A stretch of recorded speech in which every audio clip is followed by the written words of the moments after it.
नमस्कार दोस्तों, आप सभी का शौर्य क्लासेस में हार्दिक स्वागत है। मैं दीपक थपलियार और आज की वीडियो में हम एक अभ्यास सत्र करेंगे। दोस्तों, आज की जो हमारी वीडियो है, जो अभ्यास सत्र है, उसका विषय भी संधि ही रहेगा। हम संधि पे एक पहले भी अभ्यास सत्र ला चुके हैं, भाग 1, जो हमने डिस्कस किया था, जिसमें संधि से रिलेटेड जितने भी प्रतियोगी परीक्षाओं में प्रश्न बनते हैं या बन सकते हैं उनको हमने डिस्कस किया था। और ऐसे ही और कुछ प्रश्न लाए हैं हम इस अभ्यास सत्र भाग 2 में, ताकि जो संधि जैसे विषय पे हमारी पकड़ मजबूत हो सके और जितने भी प्रतियोगी परीक्षाओं में ऐसे प्रश्न पूछे जाते हैं या इस तरह के पूछे जाएंगे या जाते हैं, वो प्रश्न हमें आ जाएं और हम कोई भी प्रश्न आए हम उसे सॉल्व कर सकें संधि विषय से रिलेटेड। तो आइए दोस्तों, इस अभ्यास सत्र को हम शुरू करते हैं, भाग 2 को। तो दोस्तों, आज के इस अभ्यास सत्र का हमारा पहला प्रश्न है, घसलि धन आदेशः का संधियुक्त पद क्या है या क्या बनेगा। तो दोस्तों, जो घसलि आदेशः है उसमें क्या होता है, सबसे पहले देखें तो लृ के स्थान पर यहाँ ल का आदेश हुआ है, ठीक है, और उसके बाद बना है हमारा घसलादेश। तो ये हमारा सही उत्तर होगा, घसलादेश ब, ठीक है। और ये किस संधि में होता है, अगर पूछें कि इसमें कौन सी संधि है, तो दोस्तों ये होता है यण संधि में। यण संधि में क्या होता है, 4 चीज़ें दे दी जाती है, य, व, र और ल। ये 4 आदेश होते हैं हमारे जो यण संधि में होते हैं, ठीक है। तो ये अगर जहाँ भी होते हैं आदेश होता है इनका, तो वहाँ यण संधि है। दोस्तों, आज का हमारा जो दूसरा प्रश्न है वो है, वस्त्राणि धन आनय का संधियुक्त पद क्या बनेगा।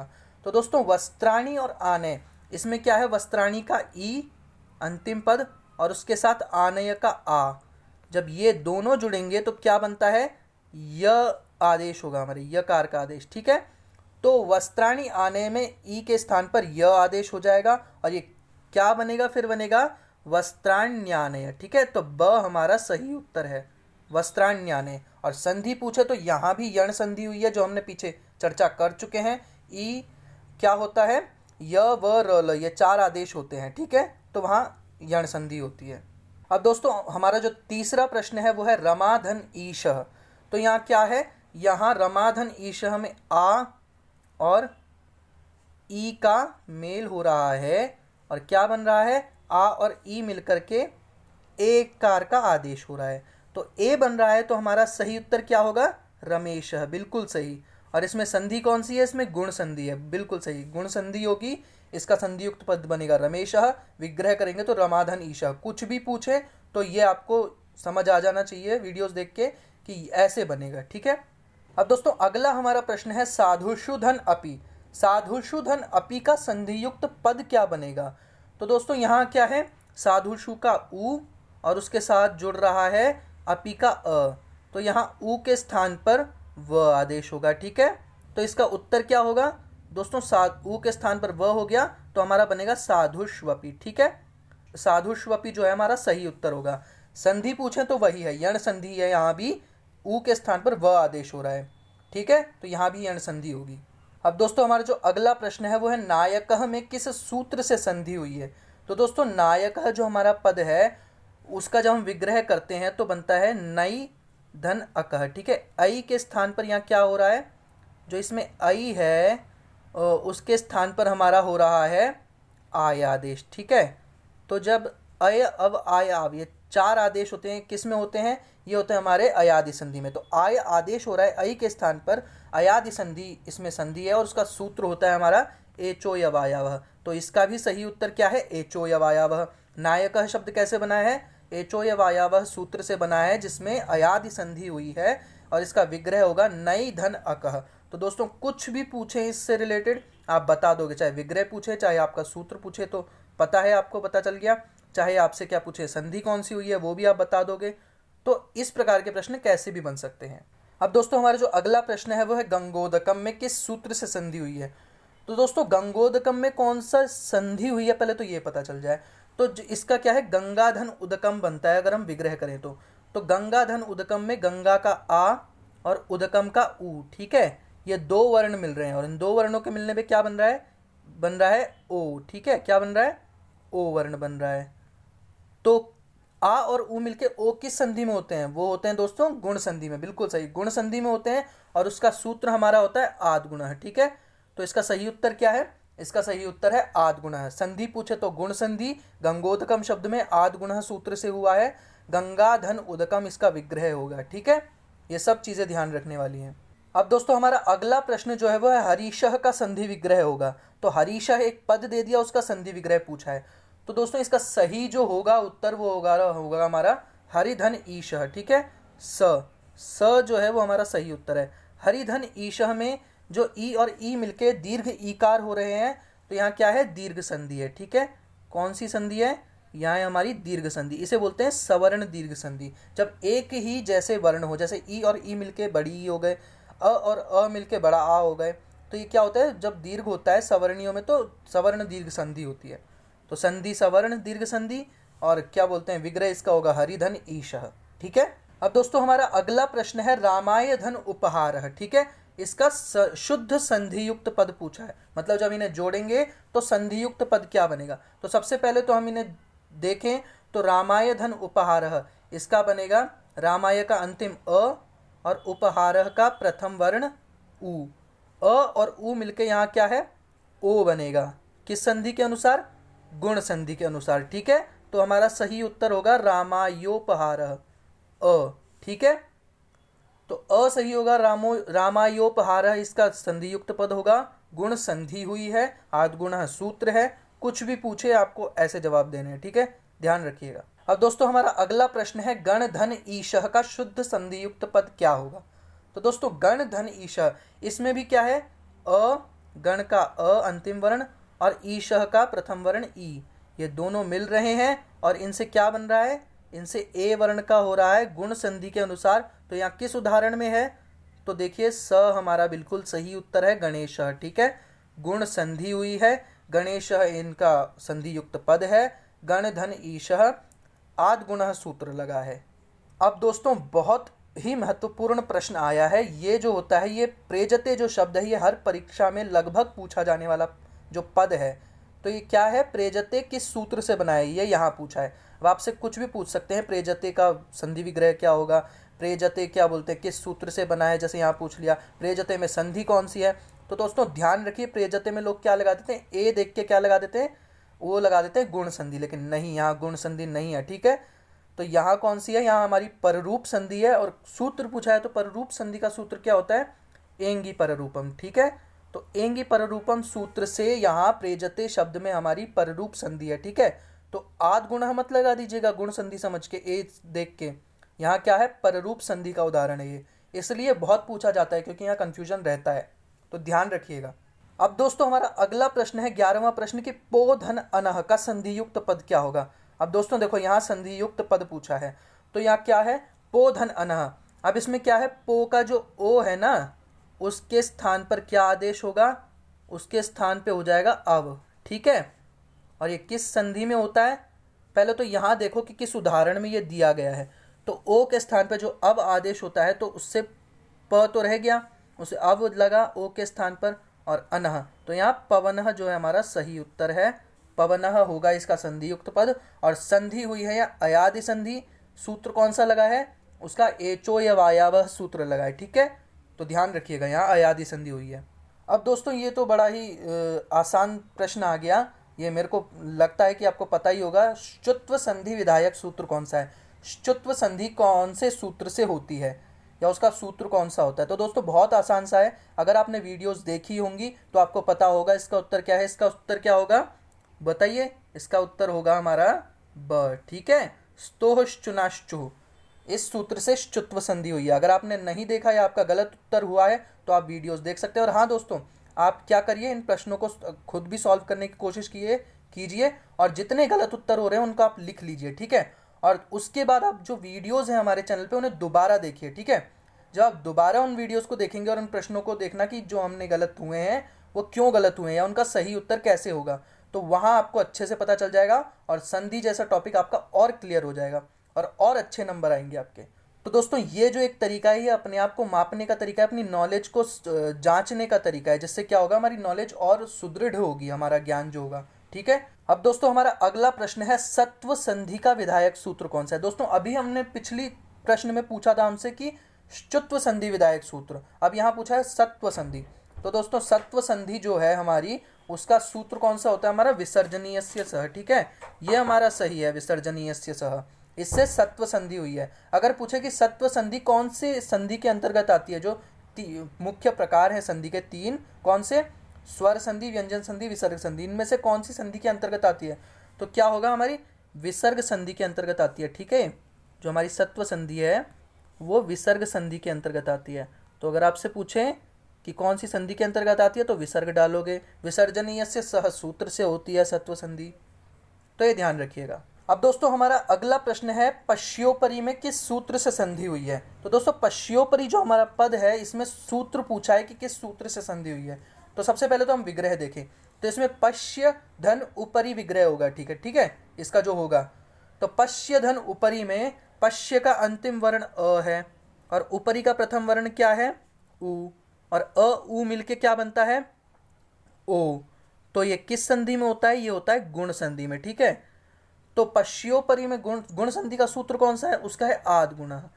तो यहाँ जब गुण संधि हुई है तो सीधी सी बात है, आद गुणः सूत्र से हुई है पश्योपरि में, तो सूत्र है आद गुणः, संधि हुई है गुण, पश्य धन उपरि इसका विग्रह होगा, ध्यान रखना। अब दोस्तों हमारा अगला प्रश्न है हर्यश्वः। ठीक है, हर्यश्वः जो पद है इसका संधि विग्रह पूछा है। तो हर्यश्वः का हमारा होगा हरिधन अश्वः। ठीक है, तो हमारा सही उत्तर है द। अब क्यों होगा, तो इसका हरि का ई और अश्वः का अ। ठीक है, ये दोनों मिल रहे हैं तो यहाँ य बन रहा है, ई के स्थान पर य आदेश हो रहा है। ठीक है, तो ये किस संधि में होता है, ये होता है हमारा यण संधि में। तो संधि पूछे तो यण है, सूत्र पूछे तो इको यणची सूत्र है, और हरि धन अश्व इसका विग्रह होगा। अब दोस्तों हमारा अगला प्रश्न है, स्वागतम पद का संधि विग्रह क्या होगा। तो दोस्तों स्वागतम पद का संधि विग्रह हमारा होगा सुधन आगतम। ठीक है, सुधन आगतम हमारा विग्रह हो गया, जिसको उ के स्थान पर क्या होता है, व आदेश होता है। ठीक है, तो क्या बन जाएगा, स्वागतम। और ये संधि कौन सी हुई है, तो सीधी सी बात है यण संधि है। बहुत ही आसान सी चीज़ है, अभी तक हम पढ़ चुके हैं, इतना तो समझ ही चुके हैं कि यण संधि में क्या होता है, जो व आदेश होता है उ के स्थान पर, वो यण संधि में होता है। तो कहीं भी ई के स्थान पर य, उ के स्थान पर व, री के स्थान पर र और ली के स्थान पर ल आदेश दिख रहा है तो सीधे तरीके से लगा दो यण संधि, कोई शक नहीं। अब दोस्तों हमारा जो अगला प्रश्न है इसमें सूत्र पूछा है, ये सूत्र के ऊपर है, पूछा है यण संधि विधायक सूत्र क्या है। तो दोस्तों यण संधि ये तो बहुत ही आसान है, अगर आपने पढ़ा है, नहीं भी पढ़ा तो अधिकतर ये पता होता है, नहीं पढ़ा तो आप जाके पढ़ लीजिए। इसका सीधा उत्तर है इको यणची। ठीक है, यण संधि पूछा है तो ये उदाहरण से ही पता चल रहा है, देख लो यण आ रहा है इको यणची में और वही इसका सूत्र होता है, इक के स्थान पर यण आदेश। ठीक है, अब दोस्तों हमारा अगला प्रश्न है, राजेंद्र का संधि विग्रह क्या होगा। ठीक है, तो राजेंद्र जो है हमारा, इसका संधि विग्रह पूछा है, वो होगा हमारा राजा धन इंद्र। ठीक है, द सही उत्तर है, राजा धन इंद्र, यहाँ यही सही उत्तर है। इसका आ और ई मिलके ए बन रहा है। ठीक है, क्या है, राजा का आ और इंद्र का ई मिलके क्या बन रहा है, ए बन रहा है। तो ये क्या है, गुण संधि में होता है। तो राजेंद्र पद में गुण संधि है, आद गुण सूत्र से हुई है और राजा धन इंद्र विग्रह होगा। अब दोस्तों हमारा जो अगला प्रश्न है वो है चमूदधि में संधि कौन सी है। तो दोस्तों चमूदधि जो हमारा पद है इसमें संधि पूछी है, तो चमूधन उदधि इसका विग्रह होगा और इसमें क्या है, दीर्घ संधि होगी। ठीक है, दीर्घ भी कौन सी, सवर्ण दीर्घ संधि है, इसमें दोनों जो है उ और उ मिलके दीर्घ उकार हो रहा है, तो वहां दीर्घ संधि है। ठीक है, तो दोस्तों हमारा अगला प्रश्न आज का क्या है, वो है अत्रैकः में इस किस सूत्र से संधि हुई है। तो यहाँ पूछा है किस सूत्र से, 4 सूत्र दे दिए हमें। तो अत्रैकः जो पद है इसमें क्या है, हमारा सूत्र कौन सा होगा बताइए जरा। तो दोस्तों हमारा जो सूत्र होगा वो होगा वृद्धि रेचि। ठीक है, वृद्धि रेचि सूत्र से हमारा वृद्धि संधि हुई है। अब ध्यान रखिए, वृद्धि रेचि और वृद्धि रादैच में कंफ्यूज मत होइएगा, दोनों वृद्धि से संबंधित है, लेकिन वृद्धि रेचि संधि सूत्र है, वृद्धि रादैच जो है हमारा संज्ञा सूत्र है, वो संज्ञा से रिलेटेड है। तो इसलिए जब भी संधि पूछे तो वृद्धि रेचि ही डालना है। ठीक है, ध्यान रखिए। दोस्तों अगर आप लोग ये वीडियो यहाँ तक देख रहे हो तो इसे ज़्यादा से ज़्यादा लाइक, कमेंट, शेयर और सब्सक्राइब कीजिए, ताकि क्या होगा, आगे आने वाली वीडियोस की नोटिफिकेशन आप लोगों को मिलती रहे। ठीक है, तो अब आते हैं हमारे अगले प्रश्न पे। जो हमारा अगला प्रश्न है वो है अनुस्वार संधि विधायक सूत्र कौन सा है। तो दोस्तों अनुस्वार संधि का जो विधायक सूत्र है वो होगा हमारा मोनुस्वारः। ठीक है, मोनुस्वारः जो है हमारा अनुस्वार संधि विधायक सूत्र है, इससे अनुस्वार संधि होती है। अब दोस्तों अगला जो प्रश्न है हमारा वो होगा पार्वत्याया गतायई पद दे दिया है और पूछा क्या है, पार्वत्याया गतायई जो पद है इसमें संधि कौन सी है। अब दोस्तों पहले तो पद पढ़ के हमें संधि समझ आ जाती है कुछ पदों में, ठीक है, अधिकतर में। अगर हमें नहीं समझ आ रही होती है, ऐसे कुछ उदाहरण जैसे नहीं समझ आ रही, तो उसका विग्रह कर लो, ठीक है। विग्रह बहुत क्या बोलते हैं सरल तरीका है संधि पहचानने का। किसी भी पद का नहीं आ रहा, विग्रह करो, संधि पता चल जाएगी। अब यहाँ पार्वत्याया गतायई का विग्रह क्या होगा, इसका पार्वत्यई आगतायई ये होगा, ठीक है, पार्वत्यई आगतायई। अब पार्वत्यई में जो आई है अंत में, ठीक है, इसके स्थान पर क्या है, इसके स्थान पर आदेश हो रहा है आय का, ठीक है। तो आई के स्थान पर आय का आदेश हो रहा है, तो पार्वत्यायागतायई शब्द बन रहा है। कौन सी संधि हुई, बहुत आसान है, आय दिख गया ना, आय दिखते ही हमें अयादि संधि लगा देना है। 4 आदेश होते हैं, अय अव आय आव, ठीक है, जहां लग रहे हैं अयादि संधि लगा दो बिना सोचे समझे, ये सही उत्तर है। बस क्या ध्यान देना है, विभाजन करना है उसका, विग्रह, संधि पता चल जाएगी। दोस्तों हमारा अगला प्रश्न है आज का अभवत च। क्या है, अभवत च पद में संधि पूछी है कि संधि कौन सी है। तो सबसे पहले तो इसका विग्रह करो। तो अभवत च का विग्रह करेंगे तो क्या बनेगा, उसका बनेगा अभवत च। अभवत हो गया और क्या हो गया उसके बाद च, ये आ गया। तो अभवत च में क्या है, तकार के स्थान पर च आदेश हो गया, ठीक है। सीधी सी बात है, क्या पूछा है, इनमें से एक ही संधि है जिसमें त के स्थान पर चकार का आदेश होता है। कौन सी है वो, श्चुत्व संधि। सीधी बात है, बहुत सही उत्तर है। श्चुत्व संधि क्यों है, क्या कहा है, इसका सूत्र क्या है, स्तोश्चुनाश्चु। सूत्र पूछे तो लिख देना, अभवच्चा में सूत्र है स्तोश्चुनाश्चु, सूत्र से श्चुत्व संधि हुई है जिसमें क्या है, सकार तवर्ग के स्थान पर शकार चवर्ग का आदेश होता है। सीधी सी बात, श्चुत्व संधि बड़ी सिंपल है। अब दोस्तों आप जो अगला प्रश्न है तो बहुत ही ज्यादा सिंपल है, तो सबको पता होगा मुझे लगता है लगभग। दीर्घ संधि का विधायक सूत्र कौन सा है। दीर्घ संधि सबसे आसान संधि है, ठीक है। संधि को पढ़ते समय सबसे पहले दीर्घ संधि ही पढ़ाई जाती है, सवर्ण दीर्घ संधि। तो इसका सूत्र कौन सा है, बहुत सही है, अकह सवर्ण दीर्घ। मुझे लगता है सबको पता होगा, अकह सवर्ण दीर्घ जो है इसका सही उत्तर है। इसी सूत्र से संधि होती है। दोस्तों हमारा अगला प्रश्न है प्रत्युवाच का संधि विग्रह क्या होगा। प्रत्युवाच शब्द दे दिया हमें, उसका पूछा है संधि विग्रह। तो प्रत्युवाच का अगर हम विग्रह करेंगे, देखो संधि विग्रह करके संधि पता चल जाती है, तो इसका होगा हमारा प्रतिधन उवाच, ठीक है। यह जो विग्रह है इसके द्वारा हमें पता चल रहा है, प्रति का ई और उवाच का उ मिलके क्या बन रहा है, ई के स्थान पर य आदेश हो जा रहा है।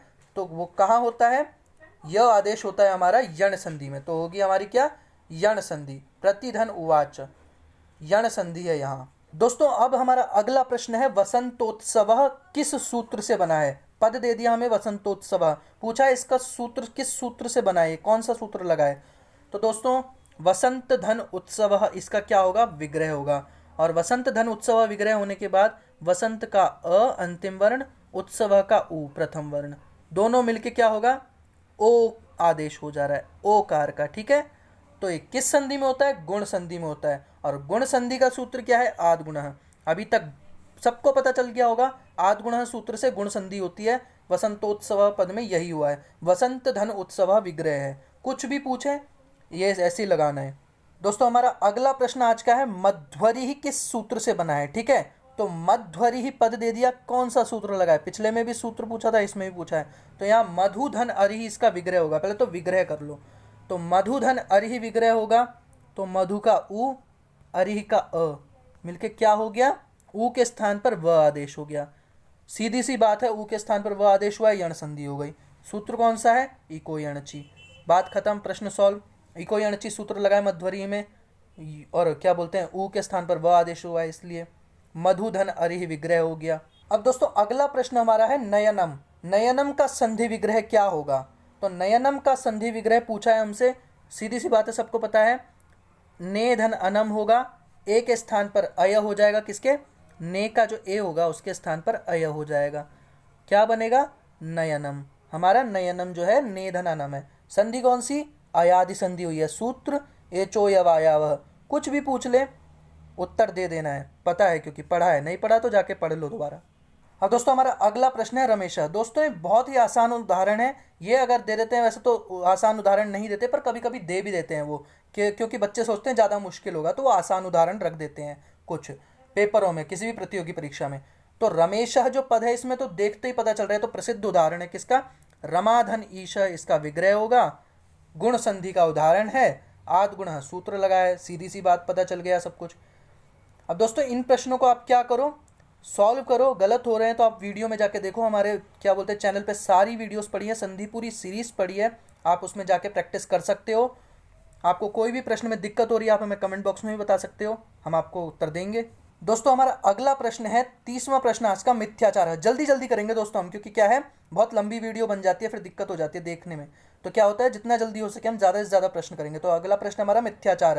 मिथ्याचार पद में कौन सी संधि है, तो मिथ्याचार जो पद है इसमें क्या है, दीर्घ संधि है। सीधी सी बात है, पता चल गया। मिथ्याधन आचार इसका विग्रह है, दीर्घ संधि हो रही है, सवर्ण दीर्घ संधि। अब दोस्तों जो हमारा अगला उदाहरण है वह है धात्रैश्वर्यम। धात्रैश्वर्यम पद देके पूछा है कि उसका संधि विग्रह क्या होगा। तो बहुत ही आसान है, सबको पता है, धात्रीधन ऐश्वर्यम, ये जो है हमारा सही उत्तर होगा। ठीक है, धात्रीधन ऐश्वर्यम है, वृद्धि संधि होगी यहाँ। अब दोस्तों हमारा अगला प्रश्न है शार्ंगी जयः।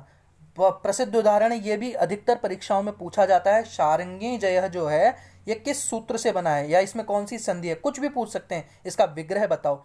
तो दोस्तों शार्ंगी जयः जो है हमारा, इसमें स्तोश्चुनाश्चुः सूत्र से क्या है, श्चुत्व संधि हुई है। अब कैसे हुई है, तो दोस्तों स्तोश्चुनाश्चुः से श्चुत्व संधि हुई है। क्या बोलता है ये, सकार त वर्ग दंत्य वर्ण जो है उनके स्थान पर शकार च वर्ग तालु वर्ग का वर्ण आएगा, क्रम से आएगा। तो त वर्ग का क्या है, पंचम वर्ण हमारा न है, ठीक है, उसके स्थान पर हमारा जो तालव्य वर्ण है च वर्ग का पंचम वर्ण य आएगा। क्यों, तो दोस्तों ये जो शार्ंगीय जय है इसमें य कैसे आया है, य आया हमारा न से, शार्ंगिन था तो इसमें जो अंतिम न है उसके स्थान पर य आदेश हुआ है। ठीक है, तो इसलिए क्या है, श्चुत्व संधि होगी स्तोश्चुनाश्चुः सूत्र से। अब दोस्तों हमारा अगला प्रश्न क्या है, गौरयम किस सूत्र से हुआ है। अब पूछा है गौरयम पद जो बना है वो किस सूत्र से बना है, कौन सा सूत्र लगा है उसमें। तो दोस्तों यहाँ जो है हमारा ससजुषो रुह सूत्र लगा है। रुत्व संधि होती है, रुत्व संधि किसकी है, विसर्ग संधि के ही अंतर्गत आती है। कौन सी संधि है, रुत्व संधि, यह हमारी विसर्ग संधि के अंतर्गत ही आती है। इसका सूत्र है हमारा ससजुषो रुह, तो क्या है, गौरयम पद बना है। अब दोस्तों हमारा अगला प्रश्न है, वृक्षर्धन फलति से वृक्षः फलति जो बना है यह कार्य किस सूत्र से हुआ है। जो कार्य मतलब वृक्षर फलति का वृक्षः फलति, र के स्थान पर विसर्ग आ गया, किस सूत्र से हुआ है। तो दोस्तों इसका सबसे पहले सही उत्तर देख लो, इसका सही उत्तर है खरवसानी और विसर्जनीय। ठीक है, ये सूत्र लगाए, ये विसर्ग संधि का ही सूत्र है। अब कैसे लगाए, क्या कहा जाता है इसके अनुसार, तो इसमें दो चीज़ें हैं। ठीक है, पहला तो आपका खर प्रत्याहार आ जाता है। ठीक है, खर प्रत्याहार हो गया, खर प्रत्याहार का कोई भी वर्ण हो अगर परे में, ठीक है, या फिर तो क्या होगा, जो र होता है उसका विसर्ग हो जाएगा, सीधी सी बात है ये है।